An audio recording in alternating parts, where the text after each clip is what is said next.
Hello, BookTube, and welcome again to March Mystery Madness. That is a huge BookTube event that's hosted by me and a bunch of other great BookTubers, in which we celebrate murder mysteries all month long in March. There's a whole bunch of stuff going on, just a whole bunch. Every channel is doing videos. Everybody has TBRs. There is live shows. There are reading sprints. There's a Goodreads group. There's all sorts of social media stuff. Just an amazing thing. If you go over to Elizabeth's channel, Lizzie Faye Loves Books, you'll see all of the details, and you should sign up for all of it because it's a multitude of voices covering mysteries in all their variety in a whole bunch of different ways, which is a lot of fun. That's one of the big fun parts of having a lot of hosts for an event. And I'm one of the hosts of the event. And on this channel, as those of you who've been here for a while will know, my concentration is largely new releases. I am a working book critic, and I am receiving new releases all the time, and I'm dealing with them. So I'm not doing so much what is prevalent in a lot of other of my host channels and a lot of other people who are participating in March Mystery Madness, where you're following the prompts. We're doing vaguely wedding series of prompts, borrowed, blue, that sort of thing. What are the ones? Something old, something new, something borrowed, something blue, and also wedding. Those are the prompts for March Mystery Madness. Like I mentioned when I was announcing the whole event, it reminds me of one particular moment from the new Doctor Who, a moment that Doctor Who fans will remember because it's a fantastic moment, in which that plays a part, in which sublimely on the part of the writer of that episode, you suddenly realize after 50 years of watching Doctor Who that his big call box, the police call box that is the form in which his TARDIS is frozen, is new, old, borrowed, and blue. It's just uncanny that I didn't think that. If I can remember, I'll try and find that clip and leave a link to it down below. It's got to be on YouTube, and it's so good. But I will, of course, adhere to some of those prompts as they map onto new releases. But for March, I want to celebrate the current state of murder mysteries, the things that are out new in your bookstores. And the one I want to talk about today is an ongoing series. It's terrific. It's historical. It's set in Victorian England. This is the latest one. It's The Vanishing Man by Charles Finch. And these are Charles Lennox murder mysteries. He is the younger son of landed gentry in Victorian London. So he has access to the upper classes and to money. He is a gentleman of leisure who has decided that he wants to make a career of being a consulting detective, of being sort of a real world, although this is still fictional, these are still books, a real world version of Sherlock Holmes. And that plays into a couple of the subcategories that we were talking about just the other day, when I was talking about all the subcategories that fit under the huge umbrella of murder mysteries. There's historicals. These are that. Finch is an American, but he does a good job of conveying some aspects of Victorian London. There's also the amateur sleuth, which Charles Lennox very definitely is. In fact, there's a moment in this latest one. This latest book is a corker of a book. Finch he's also a fellow book critic of mine, I should point out. He's also a fellow book critic, like myself, and has won awards for it, which is more than a lowly backyard mutt like myself is ever going to do. But what you're going to do with these smarter literary men? He, in this book and the one before it, has decided to, these are not the latest, these are the latest Charles Lennox novels, but the novels have been going on for a while, and he's decided in a couple of these later novels to give us very early cases when Charles Lennox is just starting out in his career. It's an inspired decision. It gives us a different look at Lennox and all of the cast and crew, his best friend Lady Jane Grey, his man of affairs, his valet, who is omnicompetent, much like Jeeves, only not quite so icy. And it's an inspired decision. I hope that he does a couple more, although I wouldn't mind seeing a much older Charles Lennox as well. That would also be fun. But at one point in The Vanishing Man, he actually reflects. He sometimes does in these books that are dealing with him in his youth. Lennox actually reflects himself on the nature of his being an amateur, where he says that one of the hardest things about his career was starting it off, was getting work, originally making a path where work would come to him, where delicate cases in society or in the London underworld would come to him. And that he, by the time of this book, he has done a couple of cases, and one of them has been notorious. So he's started to gain a little leeway that way, but that still is a lot of obstacles. As he puts it, still, something always arrived at last, as it had now in the case of this book, which we'll talk about. Harder to manage and harder to bear was the ridicule visited upon him by members of his own class. In truth, he understood their attitude. Had he been to Harrow and Oxford for this absurd, shamming police work? Had he been raised to the manners of the aristocracy, ridden horses with royalty, been invited to the balls of the great metropolis and England's immortal country houses, been flattered by the mothers of young women who knew he had money and position? Had he been Charles Lennox, only to throw it all away? No, it was agreed by all but his close friends, perhaps even some of them secretly agreed. On his other flank, there was the ridicule of the police. They considered him a mere enthusiast, an amateur, a nuisance. And that's true in this book as well. The head of Scotland Yard is perfectly happy to leave his calling card for Charles Lennox, but there's disdain there. And Lennox has to bear it. He's a young man in these stories, but he has to bear it because he knows he needs the police in order to really make headway, which is a difference, right, between him and Holmes, who has nothing but disdain for the police. And they come to him and they give him their resources. But and sometimes they're grudging admiration. But the case is very different here because Lennox needs the head of Scotland Yard. He needs to be in their good graces, simply not to be, walled off. And this case is particularly delicate, and it deals with Lennox is connected to the aristocracy, but the person who engages him at the beginning of this book is the head of the aristocracy, the 15th Duke of Dorset.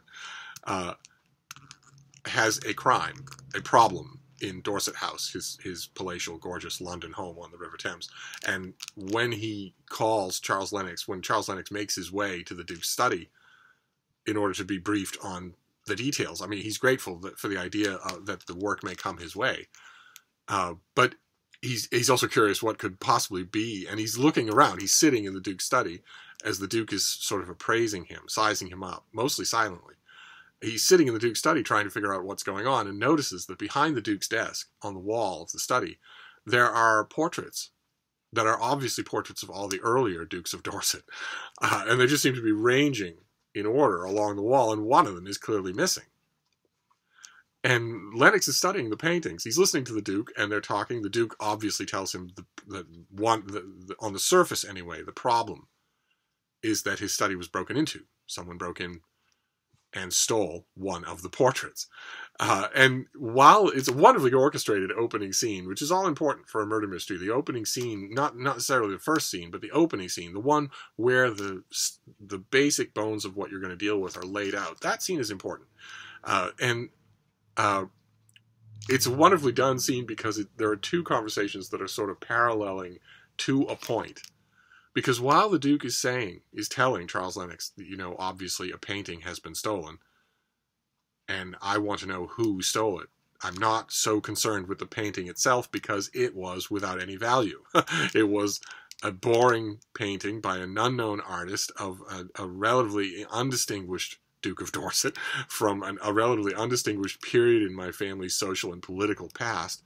So I'm not really all that concerned with the return of the painting. I really want to know who stole it. And at the same time that the Duke is explaining that, Charles Lennox is noticing something wrong with one of the paintings that has not been stolen, with one of the paintings that's on the wall still. It doesn't seem like it's in the right place, and it doesn't seem like it's done in the manner of any of the other paintings on the wall. It doesn't fit. It's not right with the rest of there's a Joshua Reynolds on the wall, a painting by Joshua Reynolds that would have been infinitely more valuable than the thing that was taken. But that's not the one that's attracting his eye. The painting that's attracting his eye doesn't seem like any of the others, and has an oddness about it. And I'm not spoiling anything here. In the course of this is the first chapter, the first major chapter of the book. In the course of that conversation, the Duke of Dorset reveals that the painting that is rightfully drawing Charles Lennox's attention is the only painting ever done from life of William Shakespeare. and is therefore absolutely priceless. 1,000,000 times more valuable even than the Joshua Reynolds. And yet the thief came in, broke into the Duke's study, and stole a worthless painting. The natural suspicion here is that the thieves were catspaws of someone who knew the thing of incredible value that was in the study and simply got the wrong painting. And so knowing who they are is very important, because as the Duke tells Lennox, there are only 3 people who know what that painting is: himself, Queen Victoria, and Queen Victoria's director of pictures at the Portrait Gallery. They know the painting is in the Duke's possession. He has offered the Queen can have it for any museum that she wants, or for Buckingham Palace. But so far, they've been content to let it stay in his personal, private possession. But aside from them and now Charles Lennox, as far as the Duke knows, no one else knows what this thing is. So he's curious to know what's going on here. And that is the irresistible premise from which this book starts. And as you will be able, I mean, if you're following March Mystery Madness, then you are a mystery fan. And if you are a mystery fan, then you can already start to sniff around for stuff in that initial chapter, in that initial layout of things. I mean, yes, first, in that chapter, you are going to share the Duke's suspicion that the thieves simply got the wrong painting, and that when they find out they got the wrong painting, they'll be back to get the right painting. Yes, of course. Okay, so that's interesting, and you're dealing with that as well. You want to look for unthinking catspaws. Are they in the book already? Does Lennox already know them? Does the Duke already know them? Are they part of the staff? That sort of thing. But there's also the question, which you will ask immediately. If you're a fan of murder mysteries, you are going to ask it immediately of, what's that painting doing there on the wall with all the other Dukes of Dorset? Yes, it's a treasured heirloom. It's a treasured possession of the Dorset family, but what's it doing there? And the same thing, that kind of now I'm hooked chapter, that happened in The Woman in the Water, the previous. Finch has a very good way with that sort of thing. You get in the rest of the novel some of the usual things that happen in contemporary murder mysteries. Of course, you've got a fantastic hook like that, but you are going to have padding chapters, red herrings.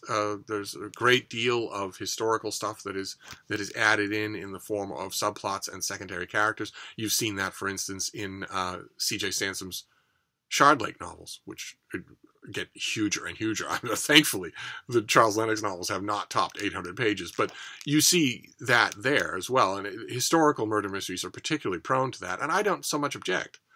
Finch is really good at it, so I don't so much object. Although, when you're reading a book like this and you get a masterful hook like that at the beginning, the first time you encounter a chapter that is, the whole of it is a shopping expedition between 2 characters that is designed to give us a feel for Victorian London, and that is not materially going to advance the plot. The first time you encounter something like that, you might be a little impatient. You might be tapping your toe just a little.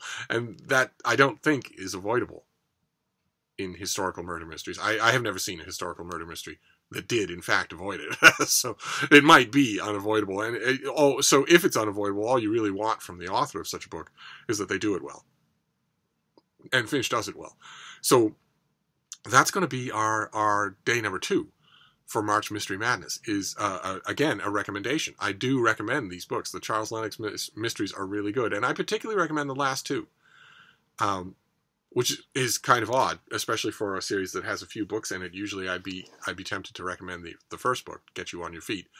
But no, not in these cases. I think this is a very conscious decision on the author's part to make sure these books stay accessible to all. These last couple of books have been a very young Charles Lennox, starting out in the career that is well established in the very first book about the character that this author wrote. So I'd recommend the last 2. This book will be in your Barnes & Noble. It will be at your library. And give it a try. It's perfectly accessible. And I firmly predict that once you've read a few of those first chapters, once you realize what's at stake here, that there's a blank space on the wall, but it's a worthless painting that was stolen, and that the painting that's still sitting on the wall is unbelievable an unbelievable treasured thing, something that means a lot more than just a painting. That's once you get to chapters like that and to the characters initially discussing those chapters, I don't think you'll want to stop. I certainly didn't. So there you go. That is March Mystery Madness, day 2. We'll be on to another murder mystery tomorrow. Thank you, BookTube.